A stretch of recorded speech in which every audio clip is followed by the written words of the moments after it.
we're creating about as many jobs as those other metros combined. So Bend hates to be compared to Boulder. We could have a whole hour conversation about this. I think it sets us up another kind of foundation. Participating. I think that's the difference between being a citizen or sitting on the sidelines.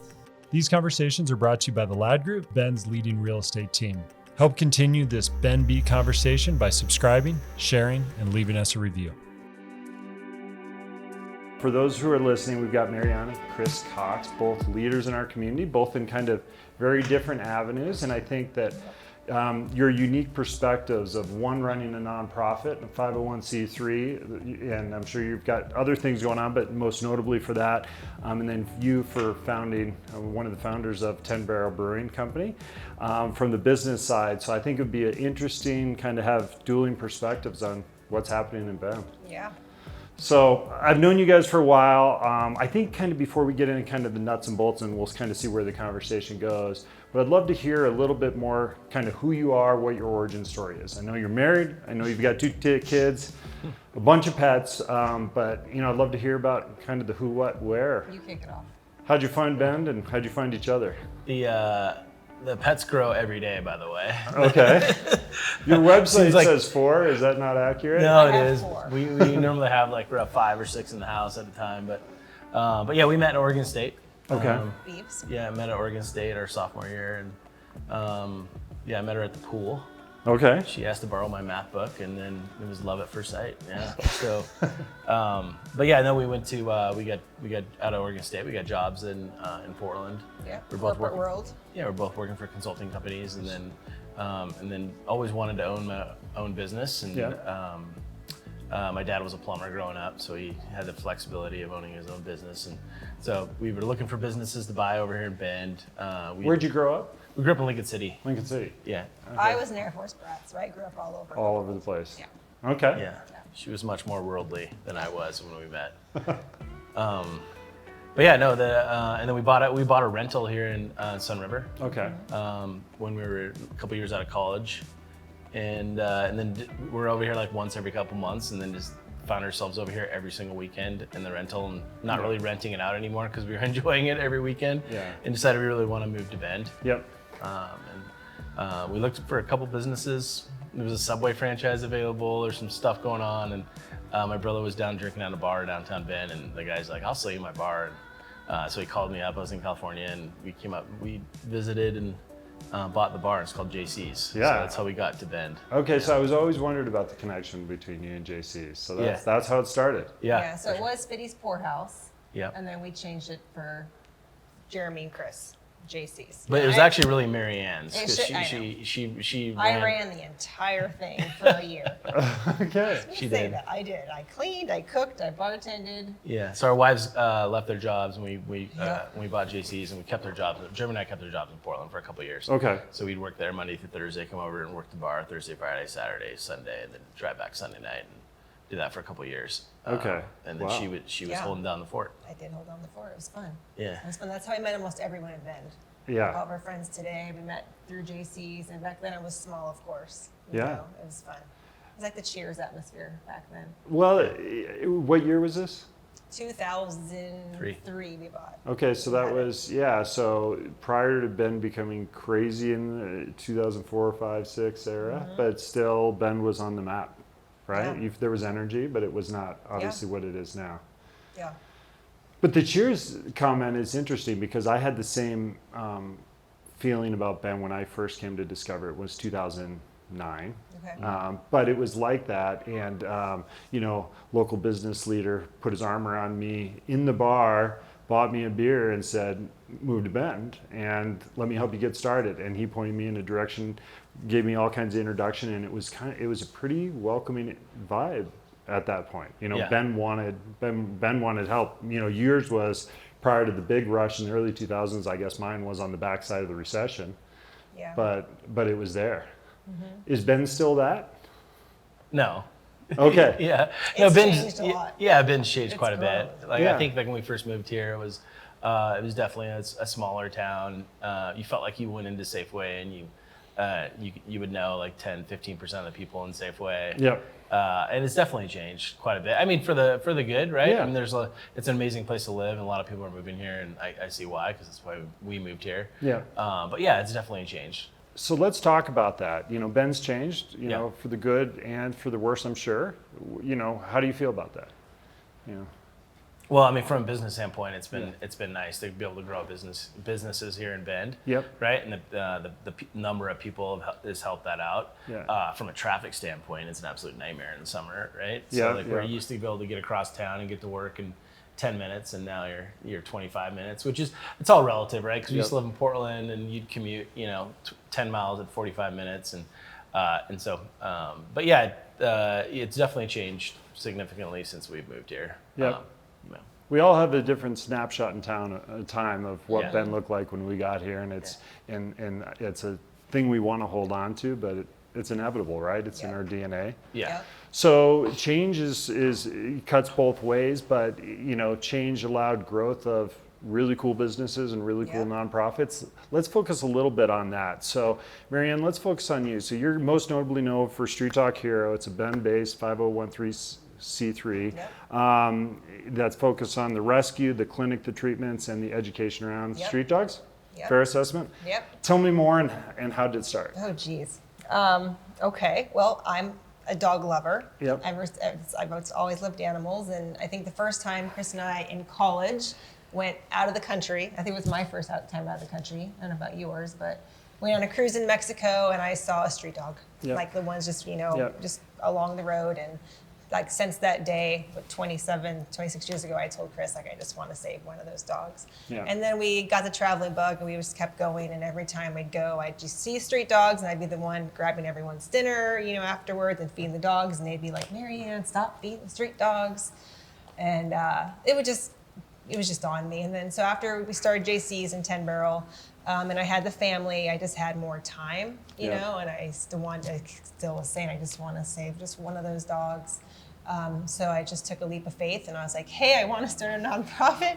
And he gave me a go get it. He probably wishes he never said it, because it's changed my life in a great way. But it just took my life completely, upside down and around, and gave me lots of gray hairs really quickly. But so I just took a leap of faith about 6 years ago, started Street Dog Hero. He helped me come up with the name, and it's grown to this amazing organization, I didn't know what I was doing when I started. I just knew I wanted to save a street dog. We started, of course, in Mexico, and as soon as I saved that one street dog, which we did on a spring break family trip. Which was an awful experience. It was an awful experience, but it all worked out, and I was like, if I can get through this, anyone can get through it. Yeah. But my husband was like shaking his head like, what did I say yes to? We missed our flights. I personally loved it. Getting vet paper. Oh, it was a disaster. It was an experience. Everything went wrong. Yeah. On the transport side of getting the dog here. But anyways, that opened up, the animal welfare world is really small, and the world is small. And just within a month, I had people from all over the world saying, will you please help? Will you please help? And I still get those emails every day, like everywhere around the world. And back then I just said, yes, yes, yes, yes. And I made it happen. And now I know to say no, because I can't help everybody. But that's how I grew to almost 20 countries we're helping around the world. And not only bring dogs here and rescue them, once I got into it and learned more about street dogs, I learned that's way worse than what the tourists see. It's when you go outside of the tourist areas, how the dogs live in those communities and how they're treated. It's no fault, to their own. It's just the way, the culture is. And there's so many they just can't keep up. And they can't even feed their families, so what are they going to do about the street dogs kind of thing? So now we also go into these poor communities and do free spay neuter clinics to actually combat the problem of street dogs, because the end goal is to have, rescue no more dogs. They're all healthy, cared for, loved, and treated, the way they should be. So that's a massive vision. It is. Obviously, a massive vision. it's, I feel the authenticity and the emotion bubbling up. It came from a very authentic place of starting with one dog. Did you ever envision running the size and the scope and the structure that you have now? No. Nope. I don't even know. I still pinch myself every day just being in this position, like we're actually changing communities, and people welcome us back year after year, because they know we're making a difference in their street dog population. And a healthy community does start with their street dogs. Like the street dogs are healthy, that's a better chance to get that community healthy, right? Because they spread disease, they carry ticks, there's so many things that, they're not vaccinated. There's no rabies in Mexico, but in other parts of the world there's rabies. So just helping the dogs, we're helping that community in the long run become healthier. And we're educating them to not just help dogs, but help other animals and educate themselves about just so much stuff. So we're helping, yeah. So, the effects are far-reaching. Yes. It brings back a memory. So in the 90s, I took after I got out of college, I took a bike trip through South America. Started in Peru, rode through Peru, Bolivia, and Chile, down Argentina. And it was 3 of us on bikes, and it was a different time, no cell phones, et cetera. But when we were down there, we always joked we could judge a town about a mile or 2 before, because it was like, was there a pack of dogs on the periphery that would come after us? And it was odd. Some towns had a vibe that were very welcoming. Others, the dogs went after us right away, and it felt like it continued through the town. Yeah. So it was a little bit of an indicator of how that community is doing. Is that fair? Yeah. Yeah. Yeah. Packs of dogs, sick dogs, dying dogs. Yeah. I mean, it's starving. Yeah. Yeah. It's bad in many, many, many parts of the world, which I think is sad, because today's world you don't think. And that's one thing about Street Dog Hero I love educating people. Though we live in this beautiful place, but you just go, even like Warm Springs, I call it like a mini Mexico.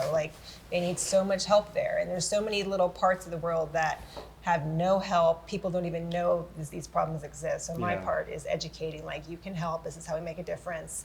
Or just raising awareness of what goes on. And every little pocket too around the world is so different of why we're rescuing. I can get into the meat trade, in Asia. That's a whole other thing I'm trying to tackle on my side. It's not really street dog, but it's still an issue that I can help.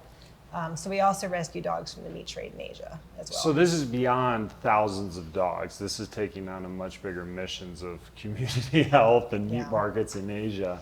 Yeah, I just try to help when I can. And because we can, we do, because we're able to.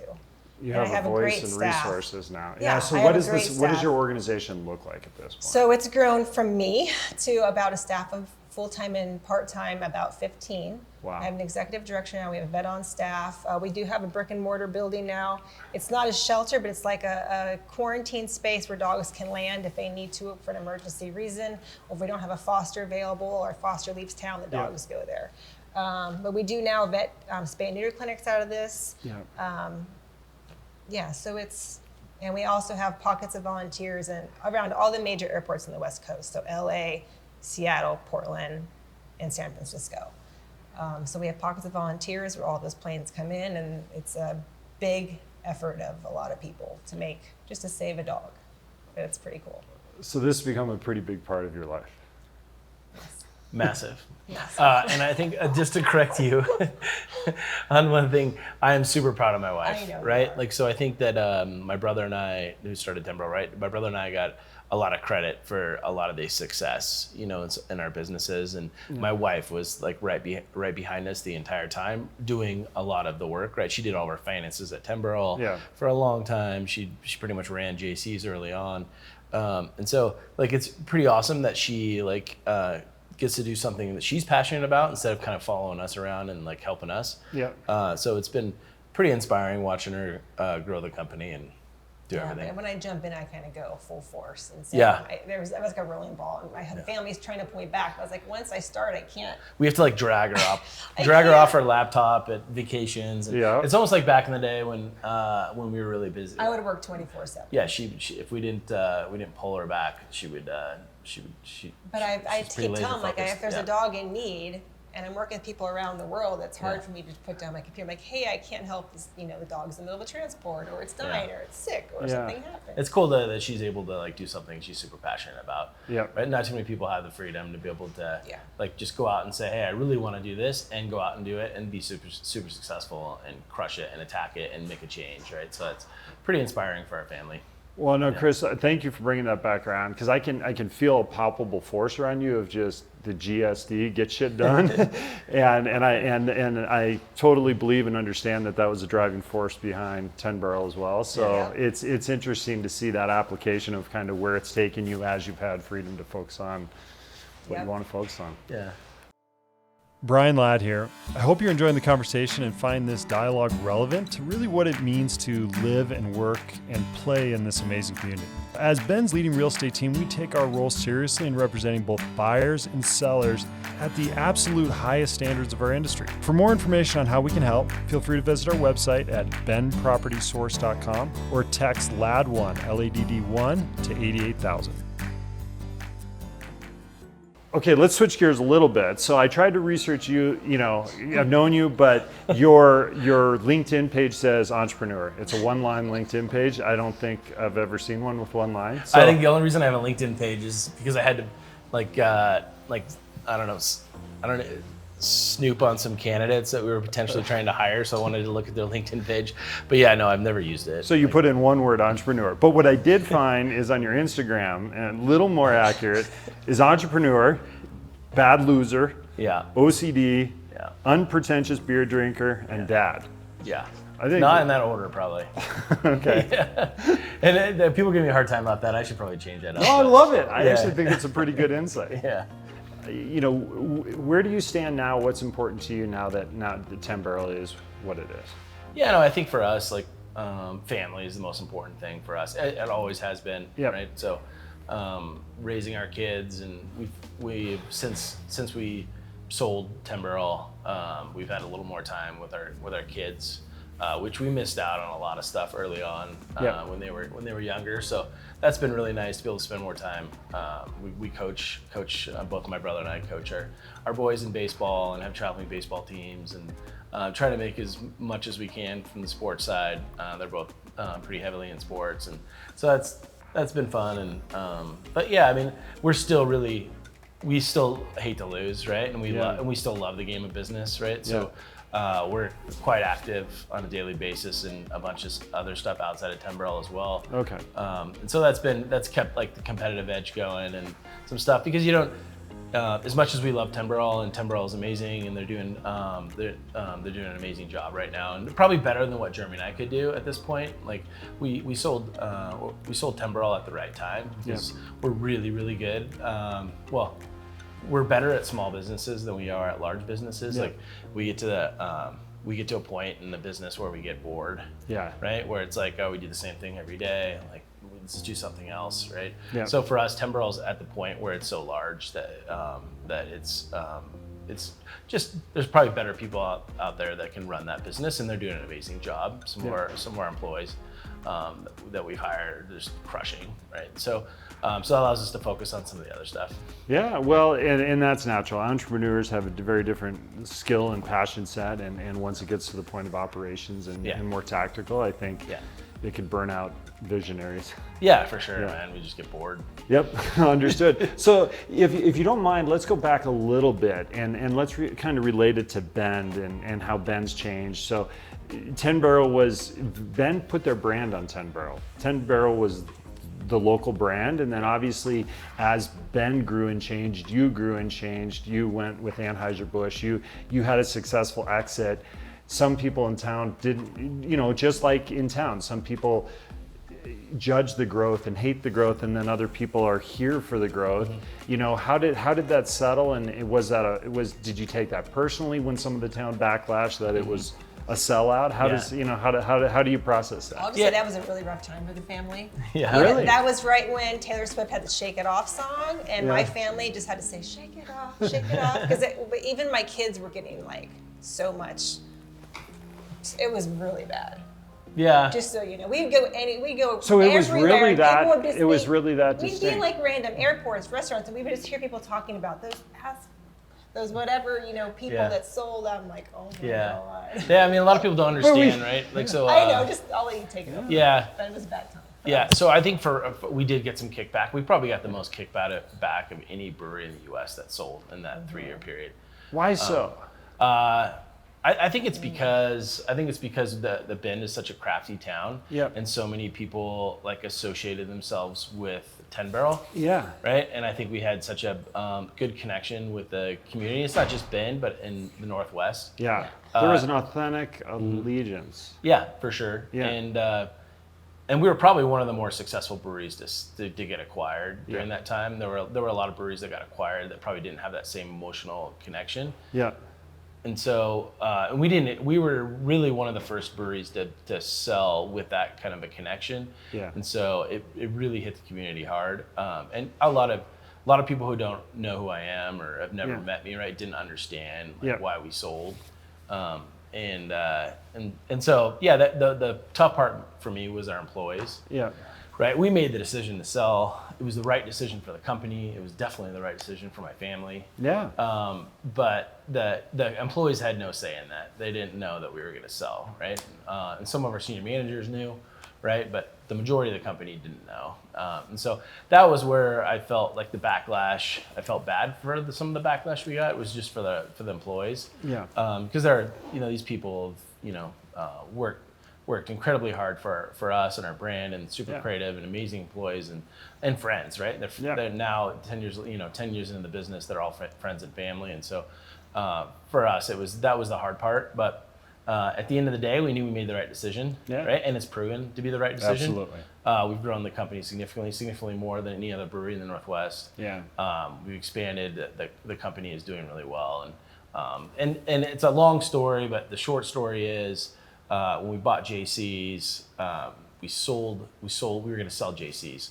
At the point we were working, JC's was at max sales, and we weren't going to get a lot more out of it. Yeah. But like, we've put a lot of time to this. Let's move off JC's and let's do some other stuff. Yeah. And we sold it. We sold JC's for at the time we were like 25 for a significant amount of money, and they wanted to carry like $100,000 of it. Yeah. And then some recession hit.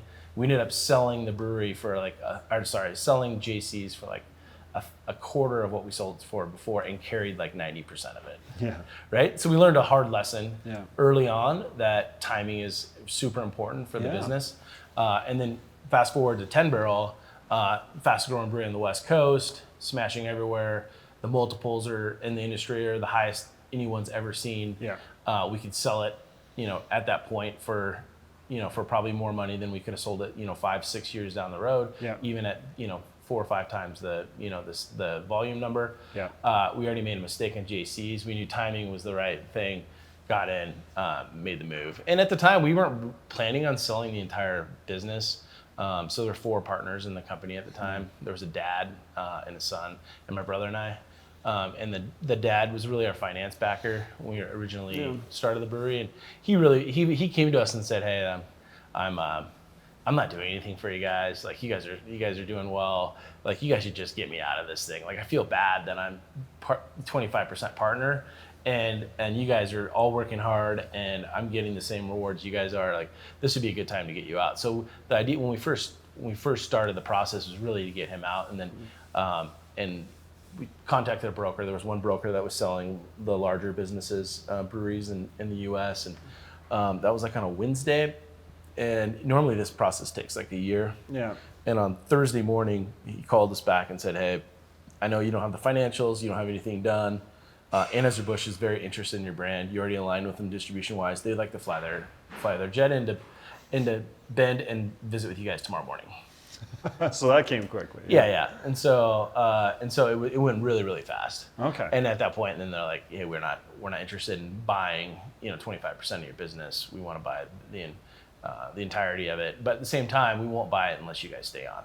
Yeah. Like we need you guys to stay on and run the business. And buying, we could always open up 10 Barrel or open up a brewery similar to 10 Barrel. But it's really the people and everyone inside that we're interested in. So yeah, we made a move. Well, I think that speaks volume because, I mean, obviously I hit a passionate chord here that, even in the fact that Anheuser-Busch could even understand the palpable value of your culture Yeah. and what you had put together. No, I think speaks volumes. Yeah, they understand that at a super high level. obviously, we've got traffic in the roundabouts, we've got some concerns, we've got some crowded trailheads, there's some very, we've got homeless in the streets, Bend is changing. Is it an environment that would support the upstart of a 10 Barrel again? Or, of nonprofits? I mean, is it a more challenging environment, or is it just, our perspective needs to change?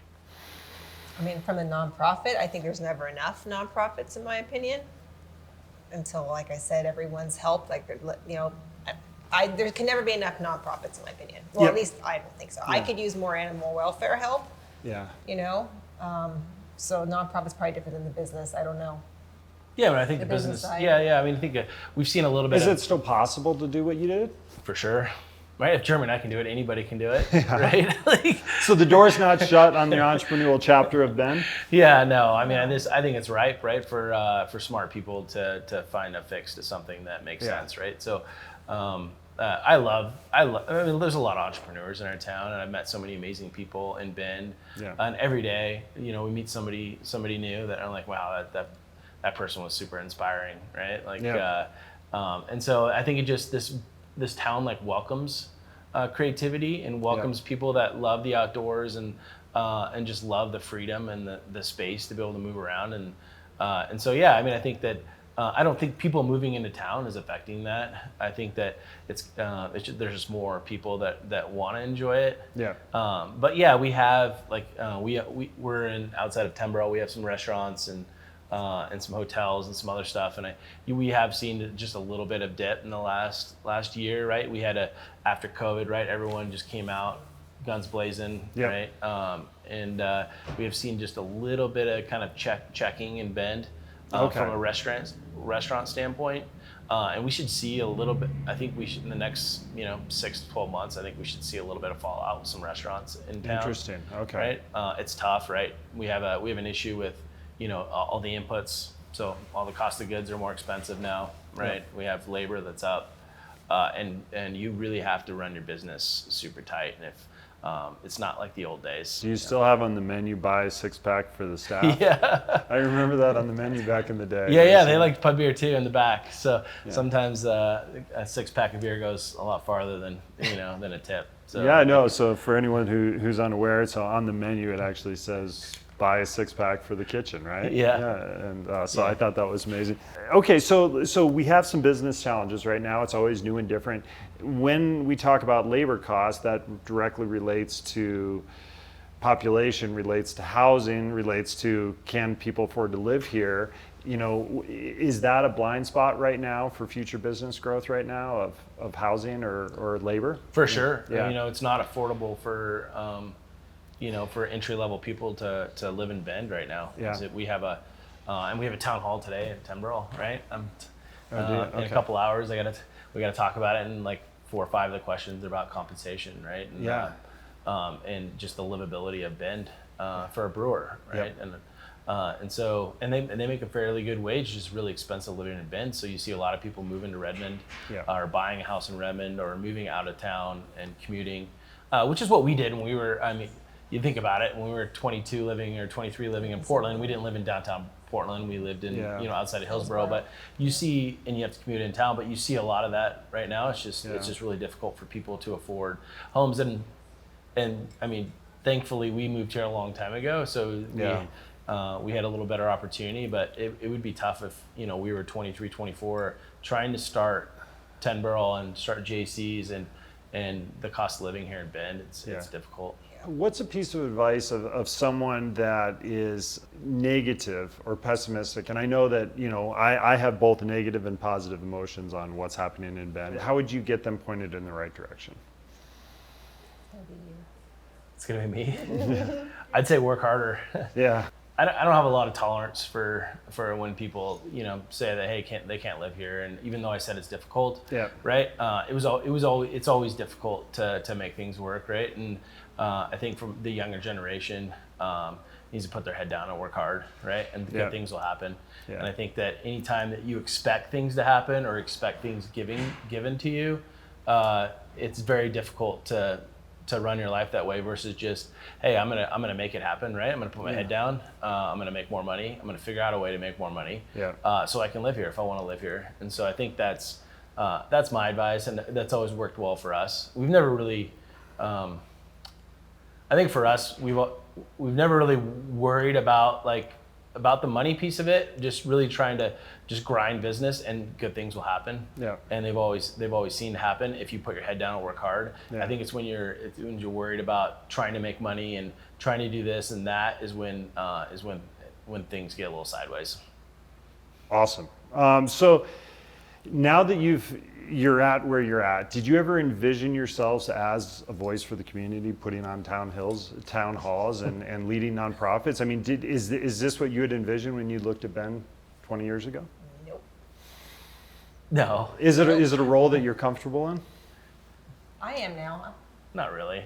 Okay. I feel comfortable just doing dog stuff, so I would say yes. But yeah, being the role or whatever. Yeah. I know. I don't like talking in public or being the face of something. I'm a homebody.